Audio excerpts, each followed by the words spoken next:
নাই, নবীদেরকে আল্লাহ পাক বানিয়েছেন। যে নবীর কথা আমি আজকে বলতে চাই আপনাদের সামনে, আমার আলোচনার মূল চারটা পয়েন্ট ছেড়ে দিয়ে নবুয়তের পয়েন্টকে নিয়ে এসেছি, যে কারণে সেটা হলো নবী মুহাম্মদ রাসূলুল্লাহ সাল্লাল্লাহু আলাইহি সাল্লামের কথা আজকে বলবো প্রাণ ভরে ইনশাআল্লাহ। আমার হুজুরের কথা বলবো আজকে রাত হলো সেই রাত যে রাতে এই দুনির ধরা থেকে আল্লাহ পাক তার হাবিবকে আরশে আজিমে নিয়ে গিয়েছিলেন।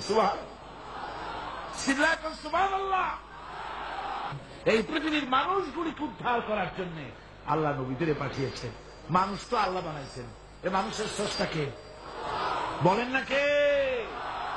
এই মানুষগুলি যেন পথ হারাইয়া না যায়, অন্ধকারের ভেতরে তারা যেন দাঁত মুখ না ভাঙ্গি, কোন মুসিবতে যেন মানুষ না পড়ে, চলার জন্য আল্লাহ পাক নূর দিয়া দিলেন, আলো দিয়া দিলেন। আল্লাহ পাক বলেন, قد جاءكم من الله نور وكتاب مبين। আমি আল্লাহর পক্ষ থেকে তোমাদের জন্য এসেছে আলো। এই নূর কি? হুজুর। এই নূর হচ্ছেন হুজুর মুহাম্মদ সাল্লাল্লাহু আলাইহি ওয়াসাল্লামকে আল্লাহ পাক নূর বলতেছেন। সুবহানাল্লাহ। হুজুর হলেন নূর। قد جاءكم من الله نور। আমি আল্লাহর পক্ষ থেকে তোমাদের জন্য নূর এসেছে। আর দিয়েছি একখানা কিতাব। কি দিলাম? কিতাব দিয়েছি। নূর দিলাম, এমন নূর দিয়েছি। কোরআনে কারীমের মধ্যে আল্লাহ রাব্বুল আলামিন হুজুর কি সিরাজাম মুনীরা বললেন। প্রদীপ্ত উজ্জ্বল একটা প্রদীপের সঙ্গে তুলনা করলেন।